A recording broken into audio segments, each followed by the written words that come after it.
60 Hz, e o ângulo de fase dela é 0 graus. E eu pergunto a vocês, primeiro passo quando a gente tem um circuito desse, qual que é o primeiro passo que nós temos que fazer, né? Como se trata de um circuito sério, nós vamos calcular a resistência equivalente. Então, por isso, eu vou somar R1, R2 e R3, né? Então, eu tenho 5 mais 2 mais 3, deu 10 ohms. Então, esse circuito aqui de cima se resume a esse circuito aqui de baixo, na qual a resistência equivalente deu 10 ohms, é como se eu tivesse só um resistor de 10 ohms. Tranquilo. Vamos lá. O segundo passo é calcular a corrente, né? Como se trata de um circuito sério, a corrente do circuito é a mesma corrente para todos os elementos do circuito, né? Nós temos que V é igual a R vezes I, por isso, né? 50, que é a tensão, é igual a resistência 10 vezes I, portanto, a corrente nesse circuito é igual a 5 amperes. Tranquilo. Agora vamos calcular a tensão em cada resistor desse aqui do circuito. Então, terceiro passo, né? Calcular VR1, VR2 e VR3. Como que eu faço para calcular VR1? Eu pego o valor de R1 e multiplico pela corrente. Mesma coisa eu vou fazer para o VR2 e para o VR3. Então, como a resistência é 5 aqui no R1 e a corrente é 5, eu tenho que a tensão somente nesse resistor é 25 volts. A mesma coisa eu vou fazer para VR1. Quanto que vai dar VR1 aí? Vamos interagir. Algum palpite? Bem tranquilos como assim, pessoal. Vamos lá.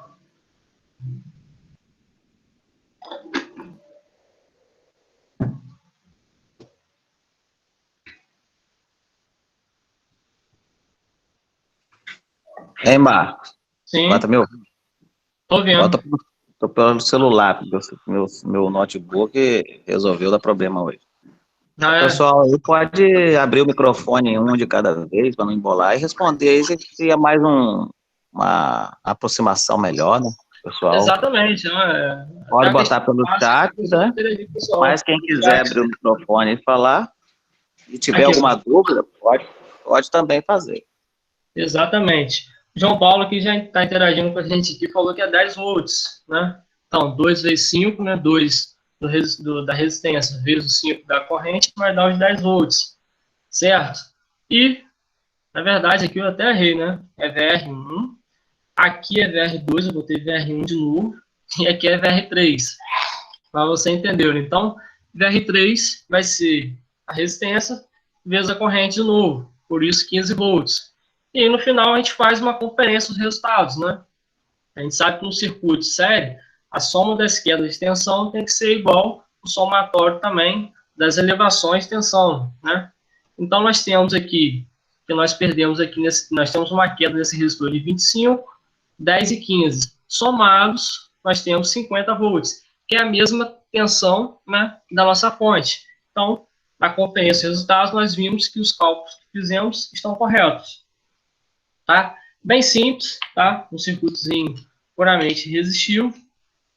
Eu gostaria só de visualizar com vocês esse circuito, né? Aqui no MATLAB, tá? Olhando assim, em primeiro momento, né? Nossa, tanto fio é esse, mas calma. Vamos só focar aqui, ó, no circuito em si, tá? Nós temos aqui a fonte de tensão, nós temos os resistores, e todo esse restante aqui são todos sensores, tá? Que eu coloquei para estar medindo tensão, corrente, para mostrar no osciloscópio e nos displays, tá? Então, ó, já botei para rodar aqui. Nós temos que a tensão na fonte, eu botei para medir aqui com um medidorzinho de tensão, é 50 volts, tá? Tensão RMS, né? Ressaltando. Nós temos aqui que nesse resistor é 25 volts, aqui 10 e aqui 15. Beleza. Vamos ver a defasagem da corrente da tensão, que eu falei para vocês que é em fase. Esse aqui, ó, é o gráfico da corrente da tensão, tá? No tempo. Nós podemos visualizar aqui, ó, com muita clareza, que realmente, ó, a tensão e a corrente se encontram em fase, tá? E aí, ó, a tensão aqui, ó, ela chega, né, a um pico aqui se a gente visualizar aqui no canto direito, aqui, ó, ele me dá alguns valores da senoide que eu estou medindo, tá? No momento aqui, eu estou com o I. Eu vou mudar para V total, tá? Que é a tensão na fonte. Então, esse amarelo aqui da tensão, se a gente olhar aqui, ó, que vem falando, que o máximo dele chega a 70,71 volts, tá? É porque é esse E elevado a 1 aqui, no caso seria vezes 10 elevado a 1, né? Então seria 70,71 volts. A tensão de pico, né? Dividido por raiz de 2, nós teríamos aí os 50 volts. A mesma coisa o mínimo, a gente dá aqui pico a pico também. Esses dois aqui nós vamos ver mais aprofundado nas próximas aulas. E o valor RMS aqui, ó, dá em torno de 50 volts, tá? Tranquilo? Deu para visualizar bem, né? Se eu quiser mudar aqui para corrente, a gente vê que já muda aqui alguns parâmetros. A gente consegue visualizar também a corrente em fase com a tensão. Mas eu vou trabalhar isso aqui melhor com vocês no circuito RL, que vai ocorrer realmente a defasagem no RL, no RC. Então, vamos prosseguir. E aí eu pergunto a vocês, calma aí, só botar aqui na apresentação. Nós vemos aqui um exemplo, né, de um circuito RL, tá? E aí, qual o procedimento que eu realizo, né, para calcular aqui a corrente, a tensão dos componentes? Será que o primeiro passo desse tipo de circuito é fazer a resistência equivalente, somar resistência com indutância mais capacitância? Eu queria que vocês respondessem aí no chat. Daniel perguntou aqui o que seria esse valor RMS. É o valor eficaz, Daniel. Na última aula, a gente chegou até a comentar sobre ele, que o valor eficaz é a tensão de pico dividido por raiz de 2, tá? E até falamos que o próximo encontro seria sobre isso. Mas, infelizmente, a gente acabou, assim, trocando de ideia e vai ficar para uma próxima aula essa aplicação aí do valor eficaz, tá? Então, por exemplo, a gente até comentou na última aula, na sua casa a tensão é 127 volts. Se você for colocar um osciloscópio lá para estar fazendo, né, a leitura desse sinal de tensão que chega na sua casa, você vai ver uma senoide cujo pico não chega a ser 127 volts. É 127 vezes raiz de 2, tá? Mas, assim, a gente vai trabalhar isso melhor no próximo encontro, tudo bem? Por hora, saber que tensão eficaz é V de P dividido por raiz de 2 é suficiente para nós. E, pessoal, gostaria de interagir com vocês. Será que o primeiro passo desse circuito é somar R mais L mais C? Não, tá? Não é somar, não pode somar R com L mais C. Por quê? Porque nesse tipo de circuito, né, a gente vai ver aí que a tensão e a corrente ela vai sofrer, né, deslocamentos angulares, né? E por conta disso, se torna necessário o uso de números complexos na resolução desse tipo de circuito. Então, em vez de resistência equivalente, nós temos o que nós chamamos de impedância, tá? Né? E a impedância vai ser o quê? Vai ser o R, que é o valor da resistência, mais J, XL menos XC. Repare que não é L menos C, tá? É XL menos XC. É o que nós chamamos de reatância. Reatância indutiva e reatância capacitiva, tá? E o que seria, né? Mas assim, Z, né, que é a impedância, é um número complexo. R, né, é a parte real, como a gente viu lá nos números complexos, nas últimas aulas, né? E essa parte aqui da reatância, né? Nós temos que a reatância indutiva, ela está ali contra, né, a reatância capacitiva. A gente vai ver isso no diagrama lá no plano cartesiano, que uma está, né, no eixo imaginário, mas está para cima e a outra está para baixo, por isso é uma menos a outra. Essa aqui é a parte real, né? A que está junto com o J. Né? Talvez no ensino médio você tenha visto lá nos complexos, representado, né, a parte imaginária pela letra I. Né? Mas como a eletricidade, o I, está sempre relacionado à corrente, a gente utiliza o J, né, na representação da parte imaginária de um número complexo na eletricidade. Então, não devemos somar R mais L mais C. E o que seria essa reatância indutiva? Reatância indutiva é a oposição à passagem de corrente no indutor, tá? E para eu achar essa reatância indutiva, basta eu multiplicar ômega por L, tá? Ômega L. E o ômega, que a gente viu na última aula, ômega é o quê? A frequência angular. É dado por 2πf.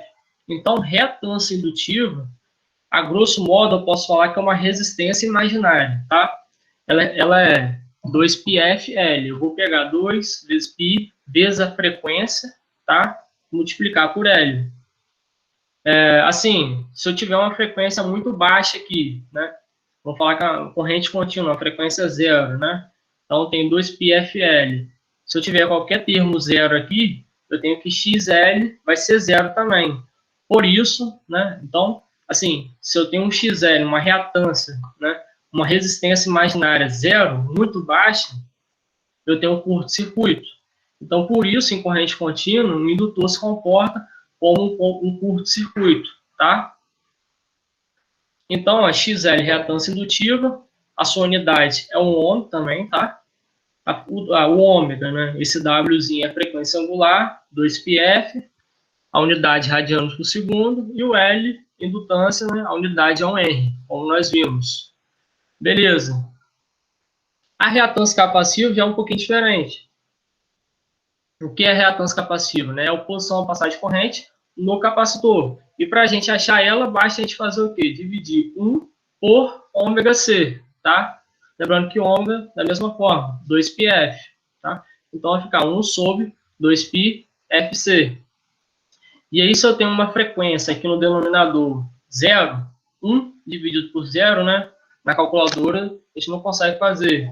Mas aqui uma aplicação de limites. 1 dividido por algo muito baixo, que tende a 0, né? Eu vou ter um XC aqui, que tende ao infinito. Então, se eu tenho uma resistência muito alta, é como se eu tivesse um circuito aberto.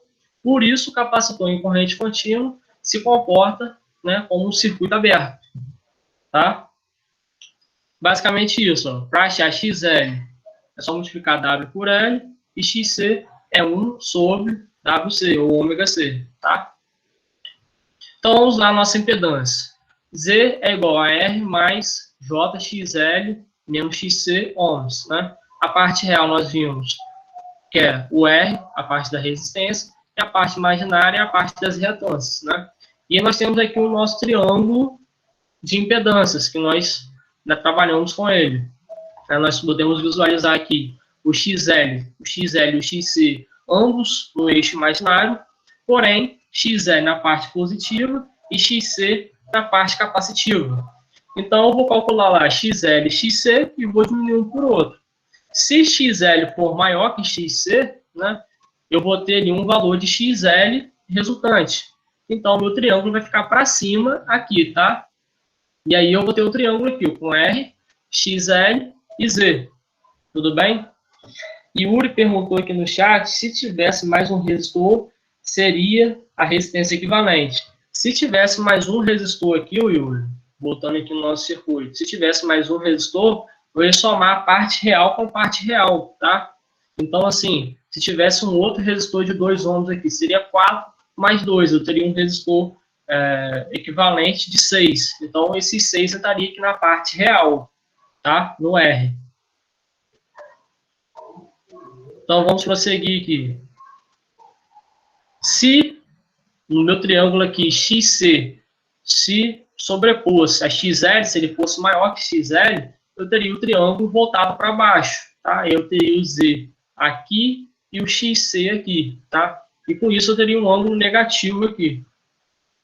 Então, impedância num complexo, né, é a oposição total à passagem de corrente elétrica, né, em um circuito que tem resistores, capacitores e indutores. A resistência é a parte real, é a oposição natural, né, à passagem de corrente elétrica dos resistores. E a reatância, que é a parte imaginária, seja ela XC ou XL, é a oposição natural à passagem de corrente elétrica nos indutores, representado por XL, e nos capacitores, representado por XC. A gente tem duas formas de representar a impedância.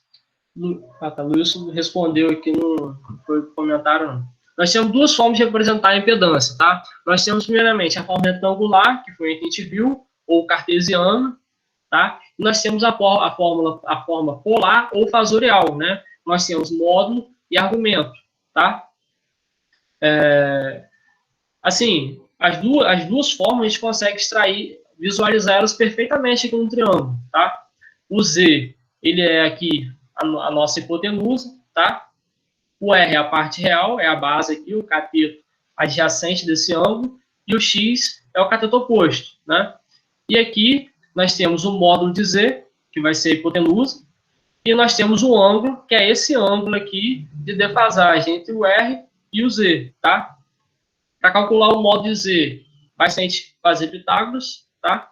Vai ser a raiz quadrada dos catetos adjacentes ao quadrado, os catetos adjacentes e oposto ao quadrado, a raiz quadrada deles, e esse ângulo de fase aqui, né, para nós encontrarmos ele, faz a gente fazer a tangente inversa, ou arco tangente, né, como você preferir chamar, da parte imaginária sobre a parte real, né, o cateto oposto sobre o cateto adjacente. Aí você acha o ângulo de fase. Então vamos lá aqui, já vamos entrar no exemplo de um circuitinho RL, para a gente ver como funciona essa questão da defasagem, né?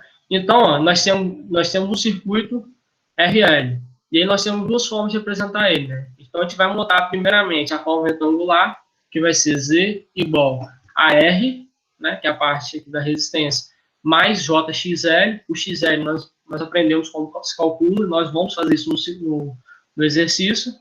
Só botar o carregador aqui. O notebook está acabando a bateria. Pronto.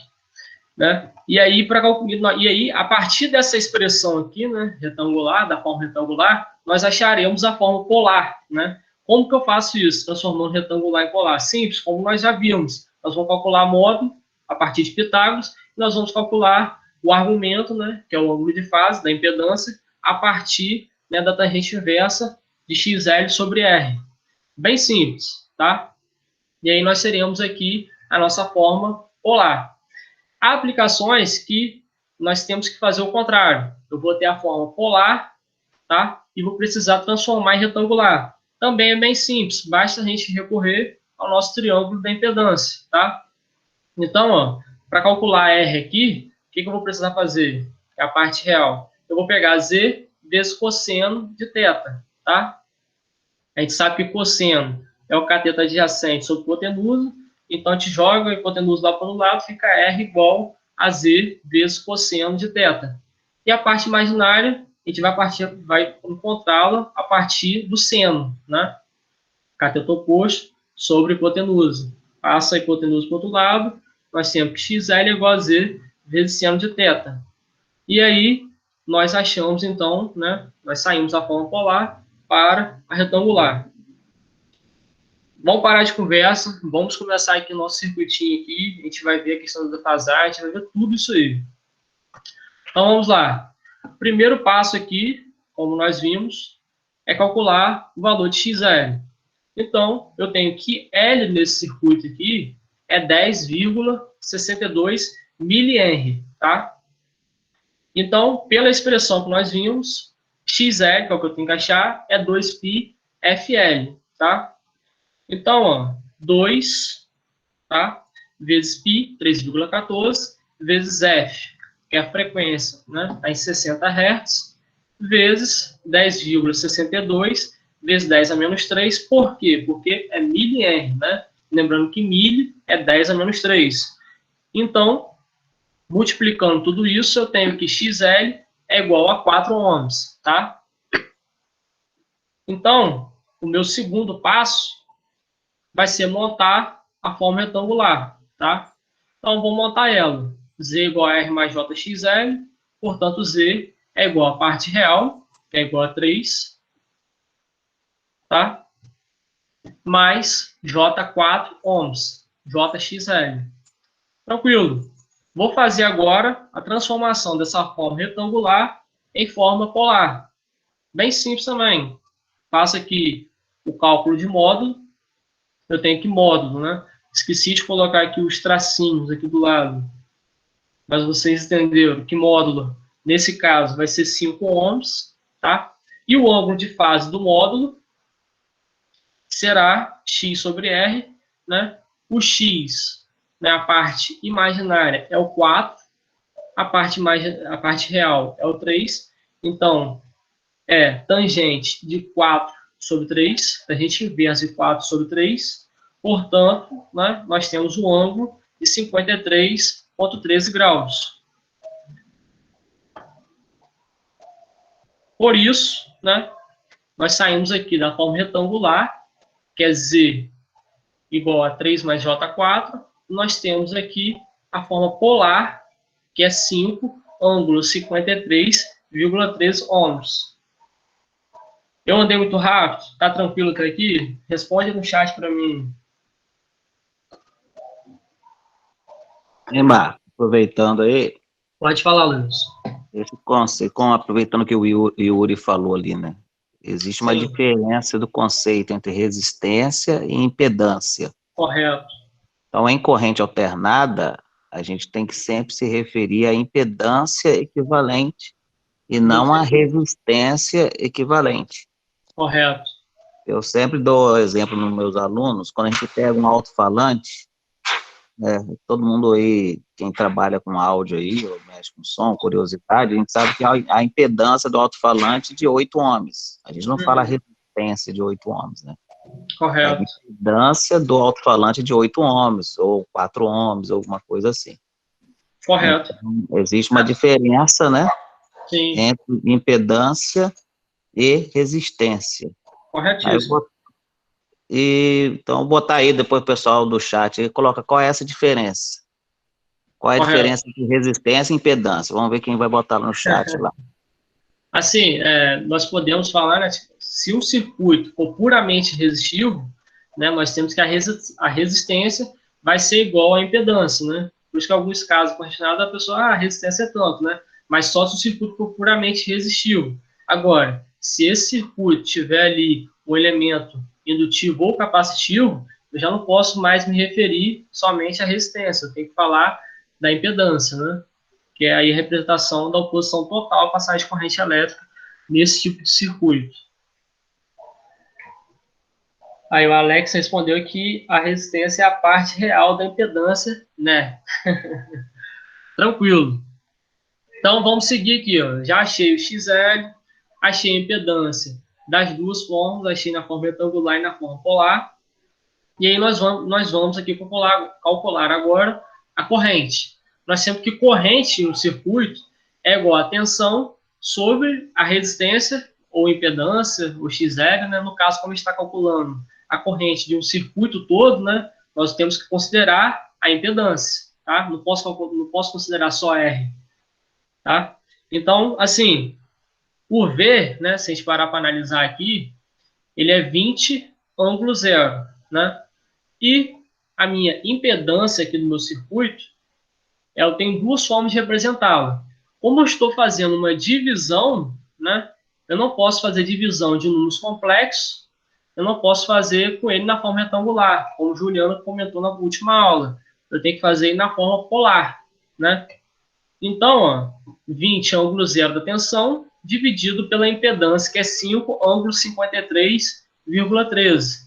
E aí, quando eu tenho esse tipo de divisão de números complexos, o que eu faço, né? Eu faço a divisão dos valores dos módulos, então é 20 dividido por 5, por isso eu tenho 4, e eu subtraio, né, o ângulo aqui do meu numerador, menos, né, o ângulo do meu denominador, por isso é 0, menos 53,13, por isso, menos 53,13, tá? Então ficou 4 ângulo menos 53,13, tá? Por isso, pessoal, que a corrente ela acaba ficando atrasada, tá? E a gente vai visualizar isso já já no MATLAB. Já já não, vamos lá, vamos visualizar logo, senão vai embolar muito a cabeça de vocês. Vamos visualizar o circuito RL no MATLAB, como se comporta a tensão e a corrente. Deixa eu só abrir aqui o arquivo.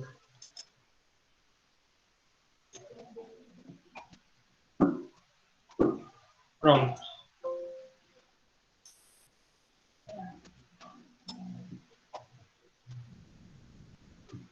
Vou botar para rodar aqui. O mesmo circuito, pessoal, do exemplo que nós tivemos lá, tá? Do nosso exemplo. Meu circuito do nosso exemplo. Nós temos uma fonte de 20 volts, só conferir aqui certinho. 20 volts, 60 graus, 60 Hz, 0 graus. 3 é a resistência, 10,62 é a minha indutância, né? E aí, ó, eu tenho aqui um sensor, né? Eu tenho um medidor aqui de tensão, está em paralelo com a fonte, e eu tenho um medidor de corrente que está em série com o meu circuito aqui. Ambos estão jogando sinal dentro desse osciloscópio aqui. Vamos visualizar, né, o gráfico, né, como que fica a tensão e a corrente. Então, veja bem, ó, a tensão está em amarelo aqui, né? Nós podemos ver que ela está saindo do zero, porém, a corrente encontra-se saindo do zero algum tempo depois. Portanto, a corrente está atrasada, tá? Ah, professor, nós vimos lá, no exemplo, voltando aqui, que a corrente está atrasada 53 graus, né? Pelo fato de ter aqui um menos 353,13. E aí, como que eu visualizo isso dentro aqui do osciloscópio? O osciloscópio ele não vai te dar graus aqui, ele te dá tempo, né? Então, se você visualizar bem, deixa eu só tentar aproximar aqui.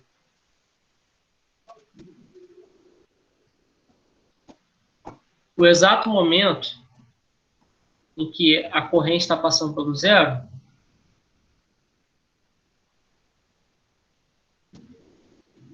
eu não consigo colocar exato não, mas muito próximo. Te visualizando aqui, ó, aqui eu tenho o valor da corrente, está menos 8,937 vezes 10 elevado a menos 2. Eu não consigo colocar aqui ela como valor zero. Mas assim, bem próximo de zero, nós temos que o tempo é 2,54 vezes 10 a menos 3, ou 2,54 milissegundos. E aí, para calcular, né, o ângulo aqui, bastaria eu fazer o quê? Ora, um período, ou seja, 360 graus, né? 360 graus, eu tenho 16,67 milissegundos, como a gente viu na última aula. Portanto, esse tempo aqui vão ser quantos graus? Eu faço uma regrinha de 3, tá? E eu consigo achar quantos graus está defasado. Tudo bem? Basicamente dessa forma que a gente faz, né? 360 graus corresponde a 16,6. Então, esse intervalo de tempo aqui, que é 2,4 milissegundos, corresponde a quantos graus? E eu faço a conta, eu vou achar exatamente, né, que o ângulo de defasagem aqui é 53,13. Eu acabei esquecendo de botar isso no papel para mostrar a vocês aqui. Mas é bem simples, tá? Então, assim, já conseguimos visualizar que a tensão e a corrente, que a corrente está atrasada, né, em relação à tensão no circuito RL. Vamos lá. Para eu achar a tensão em cima do resistor aqui, bastaria eu multiplicar R por I. Então, o R, como eu estou fazendo a multiplicação, da mesma forma eu tenho que trabalhar com tudo na forma polar. Lembrando que o R é a parte real lá no triângulo, né? E ele está, né, no eixo X aqui, portanto, seu ângulo é zero, por isso eu entrei com ele. 3, ângulo zero, né? Vezes a corrente que nós achamos aqui em cima. Portanto, a tensão no resistor é 12, né, ângulo menos 53,13. Se eu quiser achar a tensão no indutor, basta eu multiplicar XL por I, tá? E aí, XL é 4,90.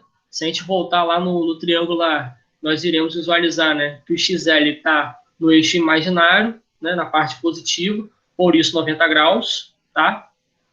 Então, 4,90 multiplicado pela corrente, eu tenho que a tensão no indutor será 16, ângulo 36,87. Tudo bem?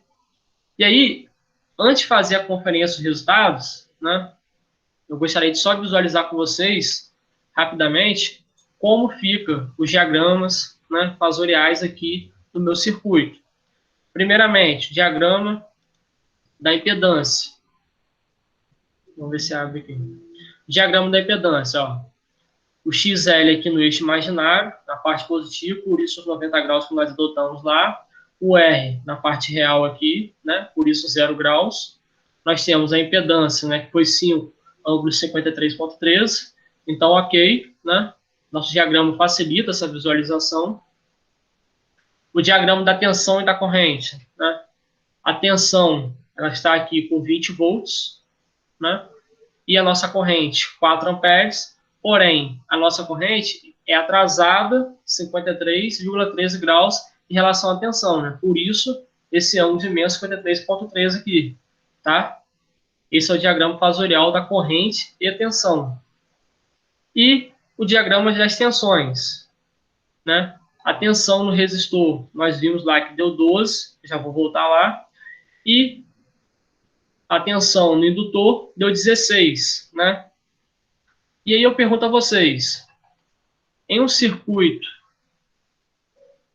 resistivo, nós somávamos, né, a tensão nas resistências e tinha que dar a tensão da fonte. Só que nesse caso aqui, eu não posso somar as tensões nos componentes, né? Por quê? Porque elas são vetores, né? A gente visualizou isso no diagrama fasorial, né? Eu tenho a tensão a menos 53,13 graus, a tensão no resistor, e a tensão no indutor tem a 36,87 graus.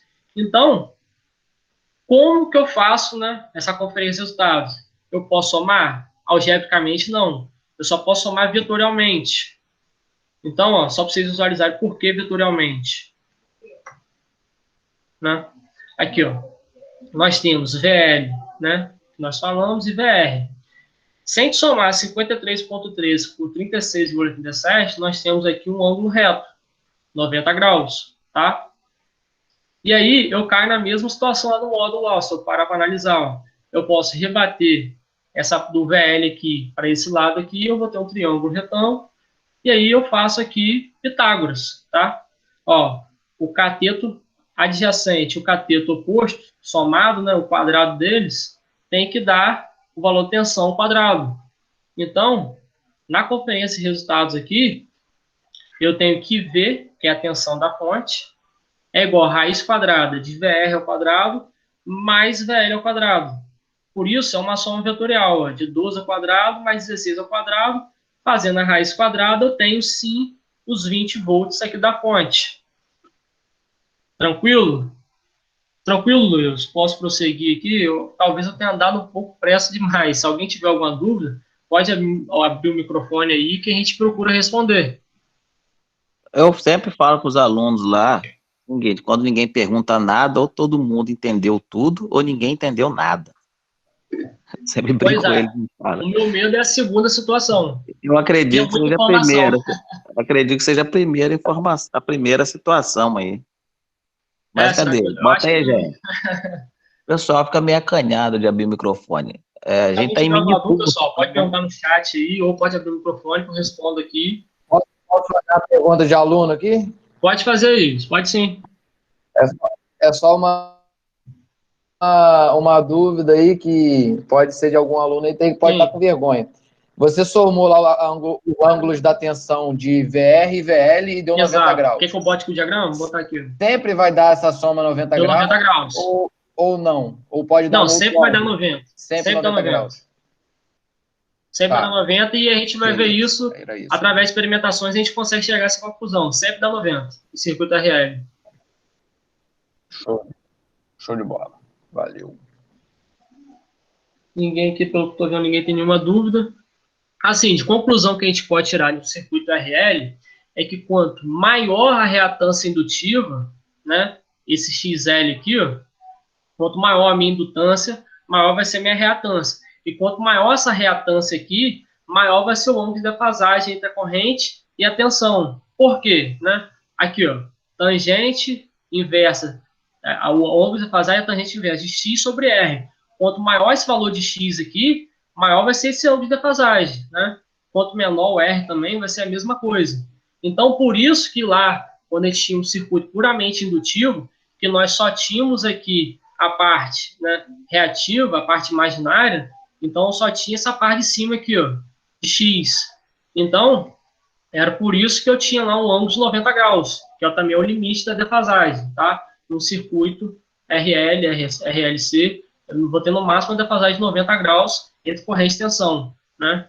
Então, quanto maior esse XL, maior vai ser essa defasagem. Tá? Por isso que lá, quando eu só tinha XL, por isso o ângulo aqui é 90. Como é que, né, eu já coloquei um resistor, esse ângulo já caiu, né? A gente vê que já caiu de 90 para 53,13. Se aumentasse o valor dessa resistência aqui, esse ângulo aqui cairia muito mais, né? Eu teria um valor de R aqui embaixo dividindo, e aí esse ângulo aqui cairia. Essa, assim, é a primeira observação que a gente já pode notar no circuito RL, tá? Se todo mundo entendeu, ninguém fez nenhuma pergunta, eu vou dar prosseguimento aqui com nossa resolução. Então, nós vimos aqui o circuito RL série, tá? Existe também um circuito RL paralelo, né? Mas, no recorte dessa aula de hoje, eu procurei trabalhar só os séries. Senão também não iria dar tempo, tá? Então, vamos com o circuitinho RC, tá? No circuito RC, nós temos, né, a representação desse circuito aqui, de um resistor e um capacitor. E é a mesma coisa, né? Eu vou ter como representar aí da forma angular, né? Z vai ser igual a R menos JXC, lembrando que o XC, né? Ele está na parte imaginária lá no meu gráfico, só que ele está na parte negativa. Por isso, o sinal negativo aqui, tá? Menos JXC. E eu vou ter que transformar a mesma coisa do circuito RL. Eu vou transformar da forma retangular para a forma polar, tá? Né? E aí, como eu faço isso? Da mesma forma, tá? Vou calcular o módulo da impedância. Lembrando que como eu estou calculando o módulo, né? Esse valor negativo aqui ao quadrado, ele vai se transformar num valor positivo, né? Por isso, o meu módulo vai dar um valor positivo.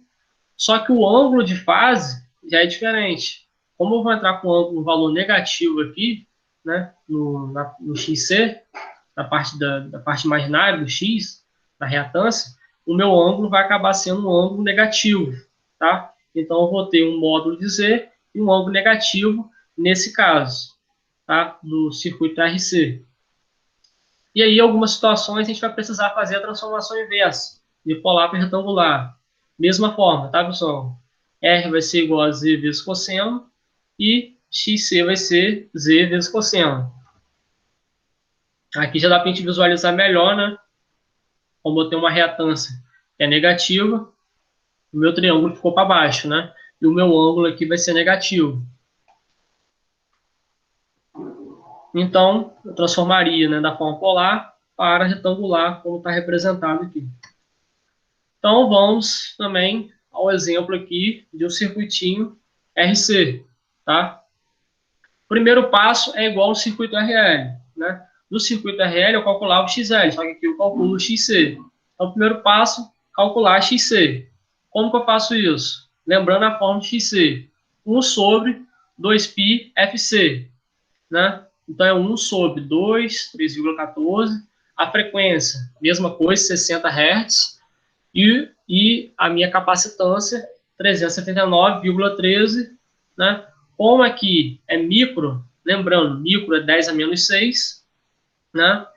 E aí, eu tenho que a minha reatância capacitiva deu igual a 7 ohms, tá?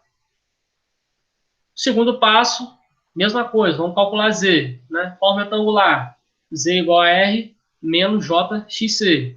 Portanto, Z igual a 7 menos J7, tá? Eu queria só pedir um favor, pessoal, aí. Por favor, alguém que puder aí, calcula para mim, faz a transformação para a forma polar. Como que fica aí na forma polar? Calcula aí o módulo e o ângulo, fazendo um favor. Quem puder, eu vou estar visualizando pelo chat aqui.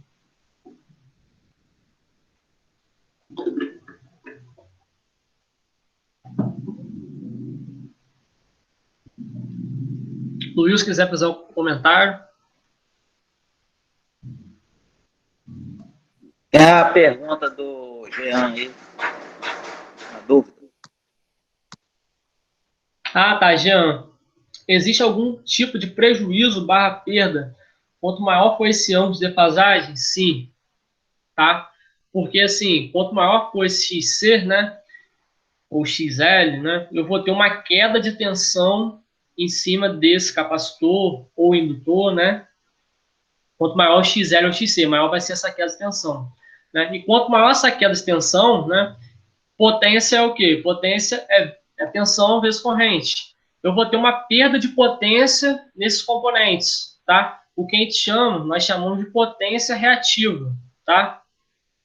E essa potência reativa, ela vai estar ocupando um espaço no nosso sistema elétrico, tá? Que poderia estar sendo ocupado por uma potência ativa, né? Que é a potência consumida pelos resistores, né? Que realmente é a potência que realmente realiza trabalho, né? Na forma de movimento, calor, luz. Então, essa potência reativa aqui vai ocupar um espaço que poderia estar sendo ocupado pela potência ativa, tá? É até uma outra abordagem, né? Essa questão de potência. A gente lá também trabalha com fasores, nos complexos. Então, quanto maior for essa defasagem, maior a minha potência reativa. Então, é considerado, sim, uma perda, né? Quanto maior for essa defasagem entre a corrente e a tensão no circuito. Espero ter respondido ao Jean. E aí, pessoal, quanto que deu aí o módulo da impedância nesse primeiro caso aqui?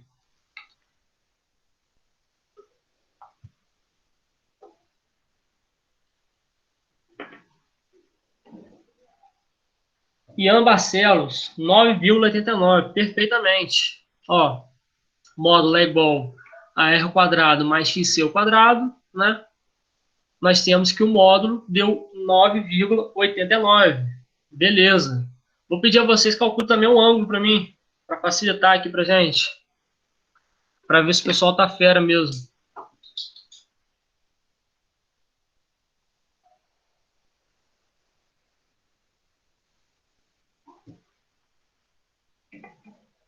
O ângulo de defasagem, né? Que a gente chama de argumento. Quanto que dá? O Yuri respondeu aqui menos 45. Então vamos lá.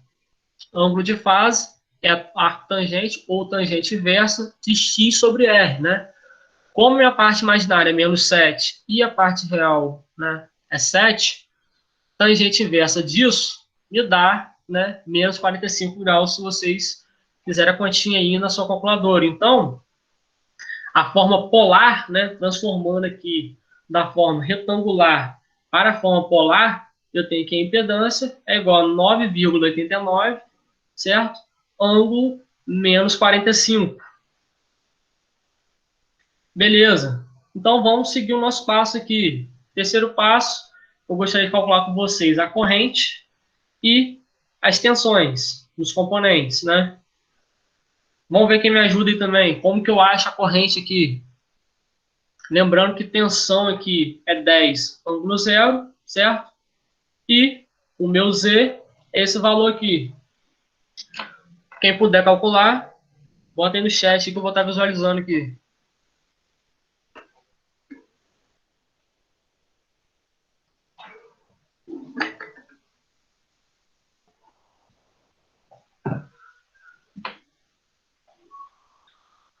Quanto que dá minha corrente? Módulo e ângulo de defasagem dela.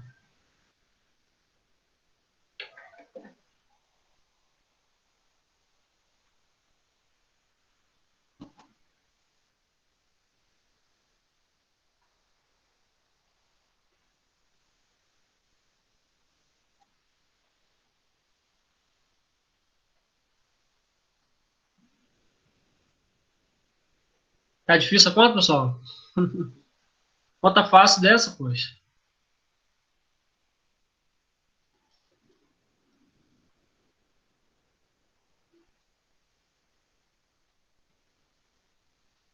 João Paulo Nogueira respondeu aí que a corrente, né, o módulo dá 1,01 e o ângulo de fase 45 graus. Vamos ver se realmente deu isso. Certo? Certinho, João.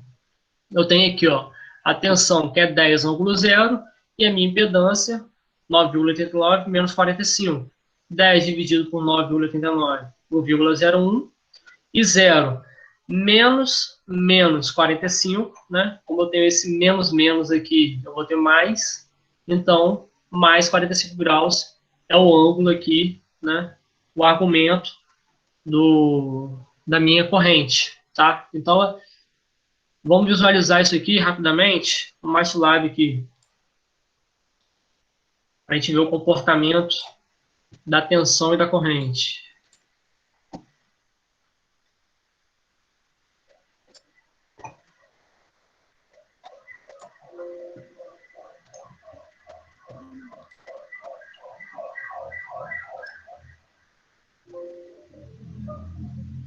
Vamos lá. Deixa eu abrir aqui. Mesma coisa, pessoal, ó, circuitinho idêntico ao de lá, tá? 7 ohms, 369 microfarad, né? Um medidor de tensão, um medidor de corrente, entrando no osciloscópio. Vou pegar aqui, né, o sinal do osciloscópio. Olha só. Eu tenho aqui, ó, a corrente na referência, a tensão na referência, em amarelo, tá? Olha ela aqui, ó, saindo da referência. E eu tenho a corrente que está em azul, adiantada, né? Por quê? Porque ela sai, ela passa pelo zero antes da minha tensão, né? Ela está adiantada. A gente consegue perceber isso, tá? Ela está adiantada em relação à tensão, tá? Para eu achar esse ângulo aqui, de maneira muito parecida lá com o exemplo que eu dei lá do XL, né? Da corrente atrasada lá, da mesma forma eu consigo trabalhar aqui também, tá? É só calcular a diferença, ó. Quando o I passa pelo zero aqui e quando a tensão passa pelo zero aqui. Eu calculo essa diferença e aí eu calculo o ângulo de defasagem, né? Lembrando que 16,67 corresponde ao período completo, 360 graus, né? E essa diferença aqui eu vou achar o ângulo correspondente a ela. Então, visualizamos aqui a corrente adiantada em relação à tensão. Beleza. Vamos prosseguir com nossos cálculos aqui.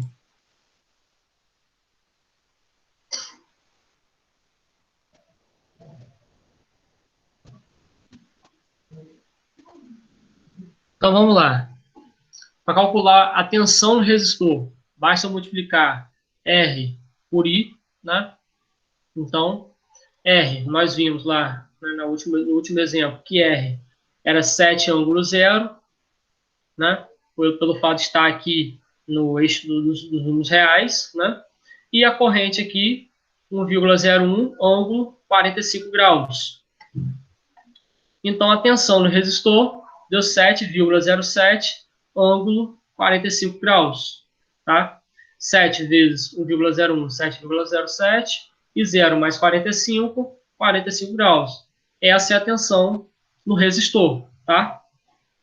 A tensão no capacitor, basta a gente multiplicar a reatância capacitiva pela corrente. Tá? Então, eu tenho 7 ângulo menos 90 vezes 1,01, ângulo 45 da corrente. Então, a tensão do capacitor dá 7,07, ângulo menos 45 graus. E aí, pessoal, para fazer a conferência de resultado, vou visualizar com vocês o diagrama aqui também primeiro. Diagrama da impedância, tá? Ó, parte imaginária, menos J7, parte real, 7 ohms, né? A impedância, 9,89, o ângulo é menos 45. O diagrama da tensão e da corrente, né? Nós podemos visualizar aqui a corrente 1,01 adiantada, 45 graus, em relação à tensão de 10 volts, né? Que está na referência, 0 graus. E nós temos aqui o diagrama das tensões. Ó, a tensão no resistor deu 7,07, ângulo 45. A tensão no capacitor deu 7,07, ângulo menos 45. Então, eu não posso somar as duas tensões, né? Eu tenho que fazer da mesma forma, né? Uma soma vetorial, né? Então, como os dois ângulos aqui somados dá 90 graus, eu vou cair também em Pitágoras da mesma forma. Eu faço o VR tracejado aqui do outro lado e eu caio aqui no triângulo retângulo e eu faço o cálculo do módulo aqui, né? Se eu calcular aqui, ó, Opa. Deixa. Perdão. Eu faço, né, a soma de VR ao quadrado e VC ao quadrado, fazendo a raiz, eu tenho que é a soma vetorial, né, da tensão no resistor e no capacitor, dá a minha tensão da fonte, 10 volts. Beleza? Vamos olhar isso aqui no MATLAB. Então, ó, nós vimos, né, o gráfico da corrente da tensão, né, que a gente viu que a corrente estava adiantada. Eu coloquei aqui no circuito alguns displays, tá? Eu aproveitei aqui os medidores de tensão e coloquei para ele mostrar o valor eficaz da tensão no display, né? Da fonte, 10 volts, como nós vimos. Medindo a tensão em cima desse resistor aqui, o valor da tensão dele, 7,07 aproximadamente também, como nós calculamos. Então, ok. E a tensão em cima do capacitor aqui, né, através do display, a gente visualiza também 7,07. Então, a gente vê que está batendo, né, os nossos cálculos. Tá? Eu posso visualizar também o gráfico dessas tensões no tempo. E aí eu coloquei aqui, ó, só voltar aqui. Eu coloquei o sinal, tá, da tensão na minha fonte, entrando aqui no osciloscópio, do meu resistor também, tá? A tensão dele entrando no osciloscópio e a tensão do capacitor entrando nesse osciloscópio aqui. E aí, ó, não é esse aqui não. Esse aqui. Eu consigo visualizar aqui, ó, o V total é o que está em amarelo. Olha ele no gráfico aí.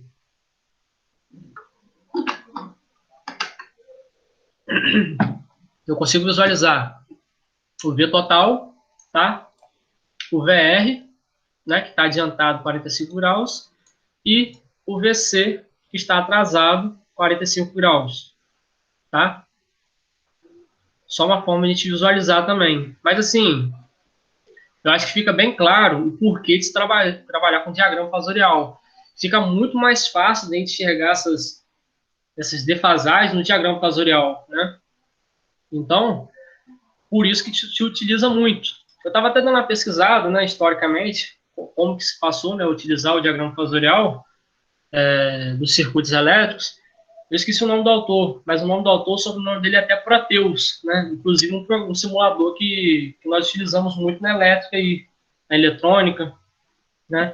Foi um matemático que passou a utilizar, né, que viu a facilidade de utilizar os diagramas fasoriais de circuitos elétricos.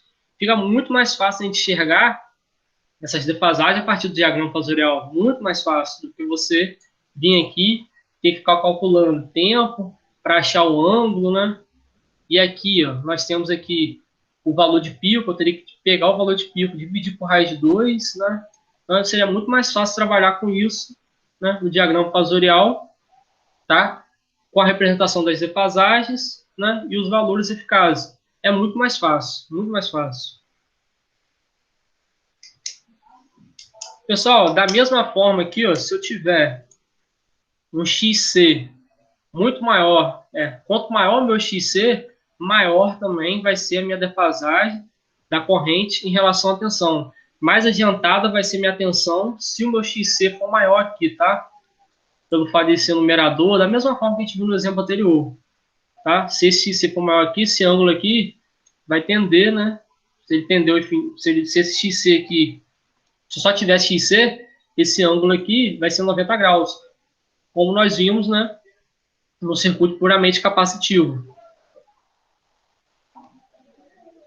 Tranquilo até aqui? Até que andamos bem. Eu achava que iria demorar mais. Não sei se às vezes estou falando muito rápido. Queria ter o feedback de vocês aí. Só falta só o circuito da RLC. E a gente vai bater um papo sobre algumas aplicações. Se alguém tiver alguma pergunta, pode fazer. Do MATLAB que eu queria mostrar para vocês desse circuito é isso.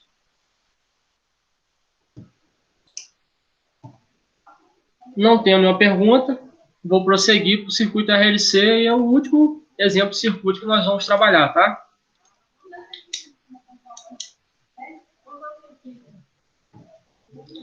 Então, circuitinho RLC. Primeira coisa que tem que fazer, digo para mim aqui que a primeira coisa quando eu encontro um circuito RLC, o primeiro passo que eu tenho que fazer é qual, pessoal? Achar o quê?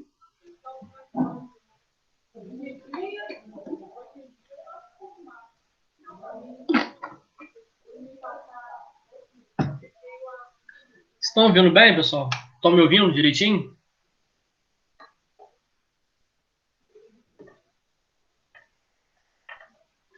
Primeira coisa tem que achar a impedância. Vamos ver se o pessoal tem, vamos ver se os outros também vão interagir aí. Será que é a impedância a primeira coisa que tem que fazer? Será que tem outra coisa para achar primeiro?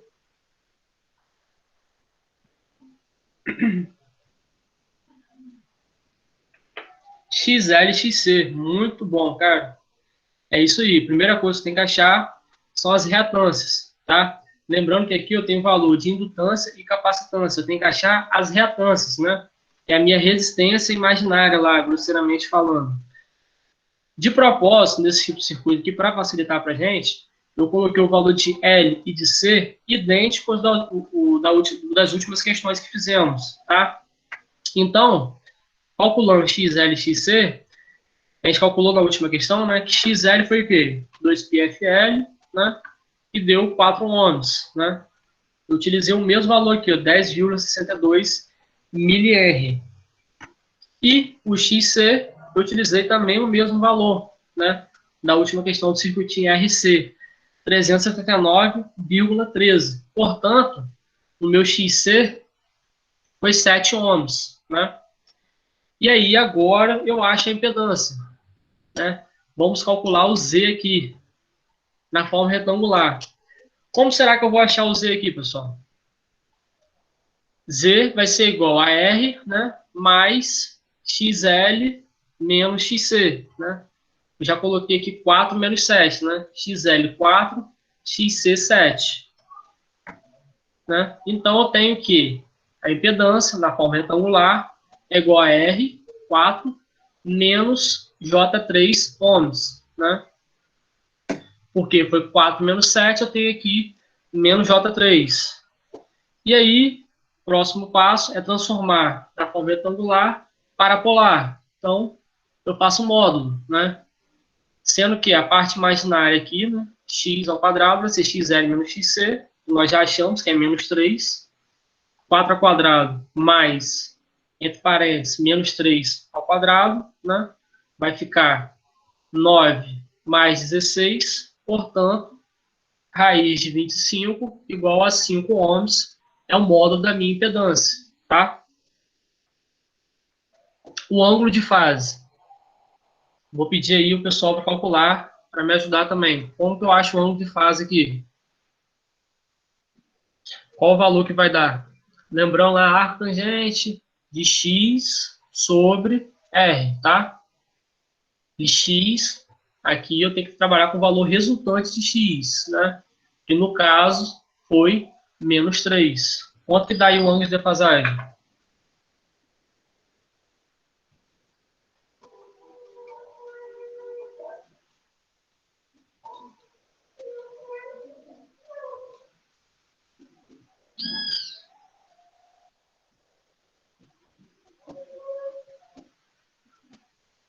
Aguardando aqui o pessoal responder.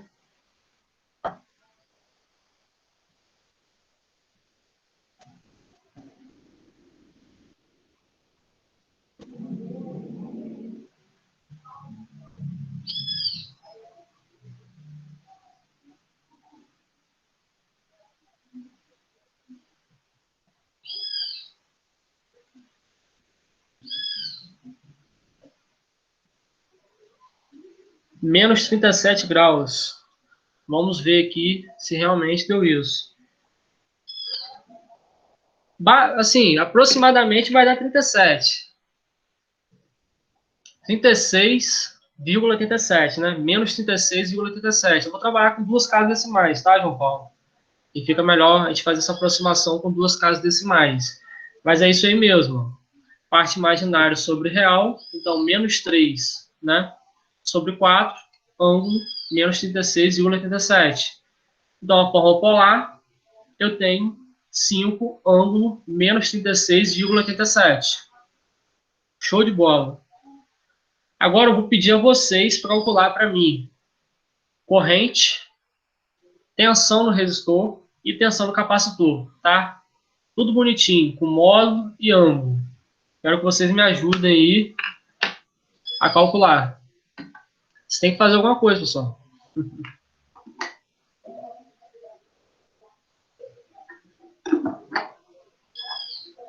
Lembrando que corrente é igual a tensão sobre impedância.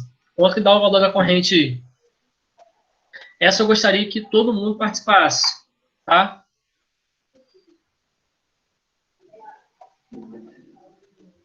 Eu vou dar um tempinho para vocês responderem. Pode pegar papel, caneta aí, ou fazer de cabeça, com calculadora. Corrente, tensão no resistor e tensão no capacitor. E eu esqueci de uma aqui também. Gostaria também que vocês calculassem a tensão no indutor também. Vou botar até aqui, ó. VL.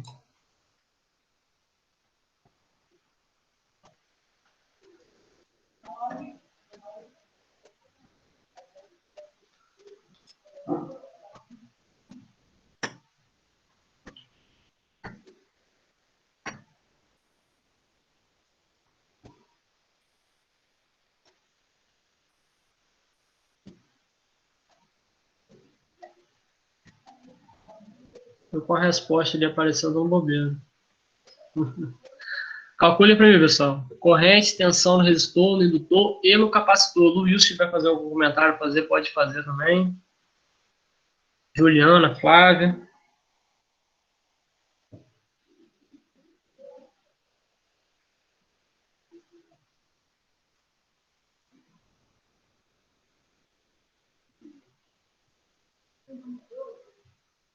O pessoal lá não me respondeu ainda qual a diferença de resistência e impedância. Estou aguardando. Eu acho que eu vi alguns comentários aqui no chat sobre isso, sim, Luiz.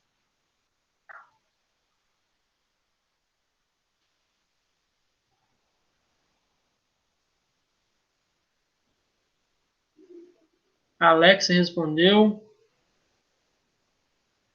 Acho que só eu.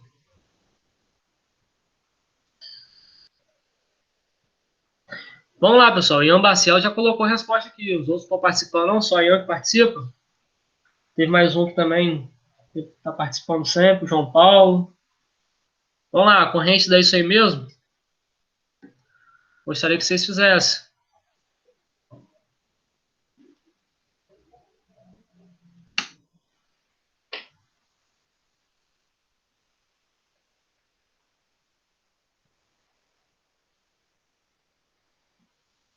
Enquanto vocês não respondem, eu vou fazer algumas observações aqui a respeito do circuito RLC, né? A gente visualizou aqui, a gente percebeu que, né, como a parte imaginária, né, XL, a reatância, né, XL menos XC, né, quem for maior vai determinar a característica do meu circuito. Então, ó, no caso que nós estamos trabalhando aqui, a reatância capacitiva ela foi maior, né? Portanto, o meu circuito vai, né, vai se apresentar como se fosse um circuito RC, tá? Ele vai ter as mesmas propriedades da corrente adiantada, né, em relação à tensão. Se o XL fosse maior, né, eu teria propriedade do circuito RL, né? Então, eu teria corrente atrasada, né, alguns graus em relação à tensão, tá? E se eu tiver XL igual a XC, né, eu vou ter o quê? Que a parte imaginária vai ser igual a zero. Eu vou ter um correspondente, não vou ter a propriedade de um circuito, né, puramente resistivo. E é exatamente isso que a gente faz, pessoal, em muitas aplicações, né?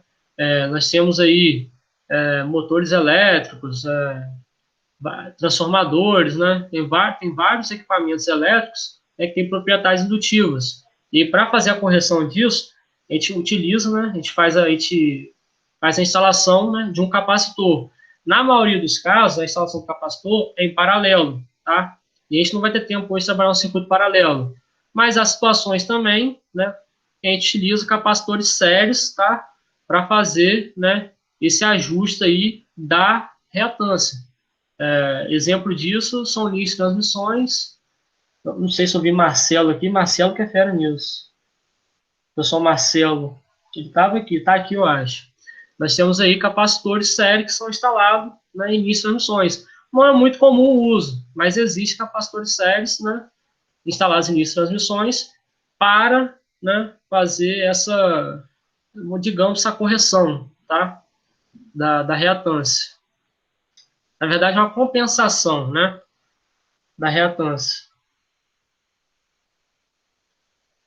Fator de potência, eu cheguei a comentar, né, o fator de potência que vocês, ou não, eu falei da potência reativa, né, a potência reativa é a potência desenvolvida por esses elementos aqui, né, são a reatância indutiva e capacitiva, né, nós temos a potência ativa, né, que é a potência da parte real, e nós temos também a potência aparente, né, que é a soma vetorial, assim como nós temos o triângulo de impedância, nós temos também o triângulo de potências, né? Cada potência, né, de acordo, por exemplo, a potência aparente, né, ela deriva ali da impedância, né? É a potência total do circuito. A potência reativa, né, é a potência envolvida pela parte reativa, né, pelas reatâncias. E a potência ativa, né, que é a base ali do nosso triângulo, é a parte real, tá? E aí, da mesma forma, a gente tem lá o triângulo de potências e o ângulo, né? Aquele ângulo de defasagem que vai lá nesse triângulo, né? O cosseno desse ângulo é o que nós chamamos na eletricidade de fator de potência, tá? É outra aplicação também aí de números complexos. O Daniel respondeu, acredito que respondeu o Luiz aí. A resistência é o fenômeno de oposição à passagem corrente no eixo real, né? Os resistores. Já a impedância é o fenômeno de oposição da corrente em todos os sentidos, tanto no eixo real quanto no eixo imaginário. É basicamente isso aí mesmo, Daniel. A impedância é a oposição total à passagem corrente, tá? Só o Ian respondeu, né? Ninguém quer fazer nada, né? Então, ó, eu tenho que a corrente, né, vai ser 25,0 dividido por 5, ângulo 36,87. O Alex respondeu tudo aí bonitinho. Vamos ver se vai bater os resultados. Então, a corrente, né, 25 dividido por 5, a corrente dá 5, né? E o ângulo aqui, 0 menos 36,87, eu vou ter o ângulo 36,87, né? Eu acho que ela acertou, não sei. Ela só botou o valor de VR, VL e VC. Mas tudo bem. O que o Ian respondeu está certo, né?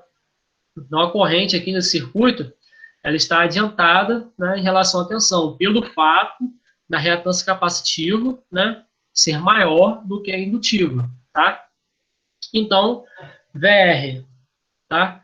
VR é R vezes I, né, como nós vimos. O R, 4, ângulo 0. A corrente, 5, ângulo 36,87, né? Então, eu tenho que 4 vezes 5 dá 20, e 0 mais 36,87, a tensão no meu resistor deu 20, a tensão deu 20, né, e o ângulo 36,87. A tensão no indutor, né, vai ser o XL vezes o I. A Alex acertou o VR, né, e o XL, 4 vezes 5 vai dar 20.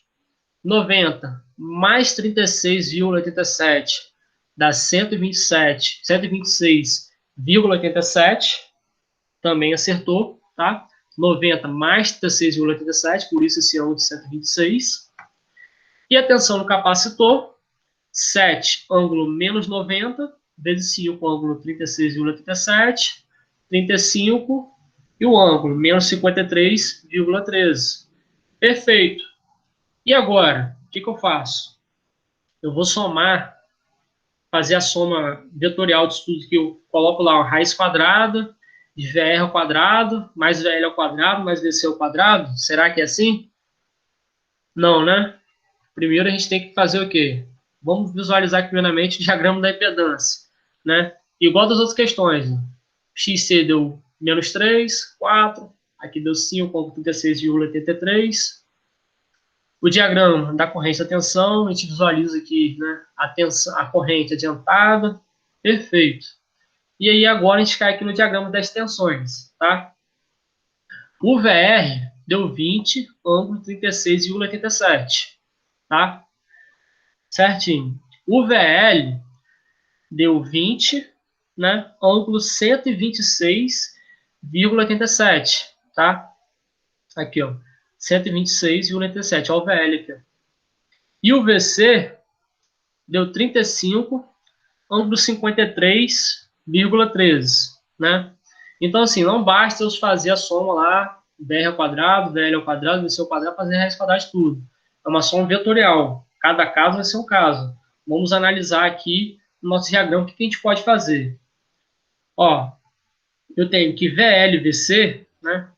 Eles são um oposto ao outro. Se você calcular o ângulo aqui, ó, você vai ver que esse ângulo aqui é 180 graus, tá? 53,13 mais 36,87. Aliás, 53,13 mais 126,87, que é o ângulo aqui, ó, de VL. Se você somar isso, você vai ver que dá 180 graus. Então, o que eu vou fazer? Se eu somar VL e VC, um está contra o outro. Eu tenho que diminuir um do outro, né? E vai prevalecer aquele que for maior, né? VL são 20 volts, tá? Aqui, ó, VL, 20 volts. Acompanha a setinha aqui que eu estou explicando usando a setinha, 20 volts. VC, né, é 35 volts, certo? Então, o VC foi maior, né? Então, vai ser 15, certo? Só que aqui o mesmo sentido, direção de VC, tá? Porque ele foi maior, 35 menos 20, né? 15. Agora, eu já caio agora no meu triângulo aqui novamente. Eu tenho 15 volts, que foi VL menos VC. Eu vou somar com VR, né? Vetorialmente, né? Eu tenho um ângulo de 90 graus entre os dois, certo? E a minha resultante, certo? É 25 graus. Passo esse 20 aqui do VR, passo ele para cá, né? Cai no meu triângulo retângulo. E eu uso, né, o teorema de Pitágoras, né? 20 ao quadrado, 15 ao quadrado, né? E a raiz quadrada. Só para a gente ver aqui, ó. 20 ao quadrado mais 20 menos 35, né? Vai dar menos 15 ao quadrado. E isso somado dá 25 volts, tá? Vai dar 400 mais 225, 625, se não me engano, raiz 625, 25 volts. Ou seja, fazendo essa conferência de resultados aqui, nós vemos que a soma vetorial da tensão no resistor, no indutor e no capacitor dá igual à tensão da fonte, tá? Alguém tem alguma dúvida? Esses são os nossos diagramas. Os cálculos estão aí.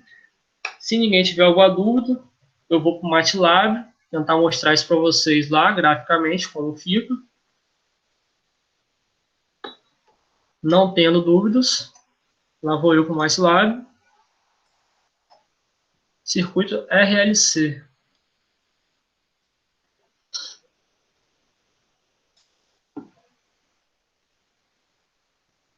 Vamos lá. Lembrando, né, Esse Marcos, pode falar, pode falar. quem é do primeiro período aí, fica mais a aplicação, né, dos números complexos, apesar que a professora Flávia Juliana falaram que essa parte do número complexo é vista lá no cálculo 4, cálculo 3. Correto. Não é isso, Flávia Juliana? Eles estão aí. Mas, apesar de ser uma matéria de ensino médio, ela não é vista hoje no ensino médio, precisa dessa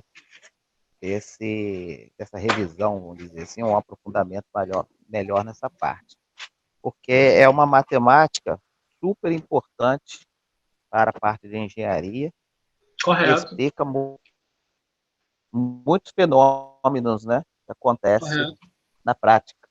Ele é provado a partir desse conceito da matemática. Então, quando Correto. todo mundo chegar lá em circuitos 1 e circuitos 2, né, com o Marcelo aí, né, Marcelo tá aí, tá vendo aí, quando chegar lá, Marcelo, com os seus alunos aí, já vai estar todo mundo fera. Isso aí. Assim, o recorte que fiz, eu tentei, assim, trazer o pessoal de uma maneira que, da mesma forma que eu trabalho com os alunos lá do técnico, tá? Embasamento que vocês têm de conhecimento do ensino médio, tudo bem? Procurei trabalhar da mesma forma, tá? Assim, como é muita informação, né? Talvez eu tenha trabalhado um pouco rápido demais, por isso que eu estou perguntando a vocês. Se tiver alguma dúvida, pode perguntar, pode ligar, abrir o áudio e falar. Porque, assim, é assunto, né? Para dependendo um bimestre inteiro, né? Com o pessoal do TEC, por exemplo, eu trabalho circuito RLC com eles, né? Não somente o RL, o RC, RLC série, RL série, assim como também os paralelos, né? Mas, assim, é assunto para depender um semestre, tá? É um assunto, assim, bem longo, tem vários desdobramentos a partir disso, né? Como a gente comentou aí, a questão do fator de potência, né? É um desdobramento desse tipo de circuitos, né? Que hoje, infelizmente, a gente não tem tempo de trabalhar. Eu busquei explicar assim por alto, alguns entenderam, alguns não entenderam, mas assim, é assunto, bastante assunto, tá? Mas eu procurei trazer um recorte para vocês da aplicação. A gente pôde perceber que até agora a gente trabalhou com vários conceitos matemáticos, né? A gente trabalhou com cálculo vetorial, a gente trabalhou com vetores, a gente trabalhou com números complexos, né? A gente trabalhou aí com notação científica, tá? No começo eu cheguei a citar derivada. Então, assim, todos essas ferramentas matemáticas serão úteis a você ao decorrer do seu curso, tá? Então, assim, é necessário que você esteja sempre prestando atenção, como é que você acha, quanto que eu vou usar isso na minha vida? Meu irmão, certamente você vai usar. Certamente você vai usar. E a gente viu aqui na aula de hoje diversas ferramentas matemáticas que nós usamos. Por isso, né, a importância de se estudar tudo isso a fundo. Então, pessoal, eu procurei trazer para vocês aqui o mesmo circuito, tá? E aí nós temos aqui, ó, os medidores na extensão e de corrente, né? Tensão total do circuito, da fonte e da corrente, ligados no osciloscópio, tá? Para a gente visualizar como o circuito, né? Tem uma propriedade que a gente viu, como o XC foi maior que XL, né? Logo o circuito vai ter uma propriedade que é um circuito RC, né? Portanto, a corrente estará adiantada em relação à tensão. E graficamente é perceptível isso, ó. Olha aqui, ó, a corrente, ó, ela sai do zero antes da tensão, né? Ela começa antes aqui do zero. Então ela está adiantada, né? Tensão, saindo do zero aqui, perfeito. Nós temos aqui, né, o osciloscópio também que eu fiz aqui das tensões, que eu já vou mostrar. E eu coloquei também, né, medidores de tensão em cada componente. Perceba que no resistor, a tensão dá 20 volts, né? A tensão no indutor, 20 volts também, aproximadamente, né, pessoal? E no capacitor, 35 volts, né? Como nós vimos lá, o resultado básico que nós vimos, né? Mas como falei com vocês, não basta somar, né, todos os resultados, todas essas quedas de tensões, que eu teria a tensão da fonte. Não é assim, né? É todo aquele cálculo vetorial que a gente faz lá. E aí, procurei trazer para vocês também aqui o osciloscópio. Vou voltar aqui. O osciloscópio, né? Fazendo o quê? Ó? O sinal de tensão da fonte, tá? V total. O sinal de tensão do resistor, plotado aqui no osciloscópio. O sinal de tensão do indutor, no osciloscópio também. E o sinal de tensão do capacitor. Olha só que coisa maravilhosa de você visualizar, né? Você não sabe nem quem é quem aqui, né? Então aqui, ó, o V total, olhando aqui em cima na legenda, né? Que é a tensão da fonte, está em amarelo. Você vê ele saindo da fonte. O que está em azul é a tensão no resistor. Laranja no indutor. E verde no capacitor. Fala para mim, não é muito mais fácil você visualizar isso através do diagrama fasorial? Facilita muito, né? Como que você olhando aqui, você vai ter que ficar olhando um por um aqui, o RMS, né? O valor RMS. tem que ficar calculando defasagem entre um e o outro, e aí você fica perdido aqui, onde um está começando, o outro está começando, de tanto sinal que tem. Então fica muito mais fácil representar isso no diagrama fasorial. Por isso a importância, né? Por isso nós utilizamos tanto o diagrama fasorial na elétrica. Tá? Sobre o circuito RLC de simulador, acho que é basicamente isso. Luiz, se tiver alguma dúvida aí, quiser fazer alguma pergunta aqui, ou alguém quiser fazer alguma pergunta sobre o simulador, eu souber responder aqui. Quiser visualizar alguma outra coisa que no simulador, pode falar.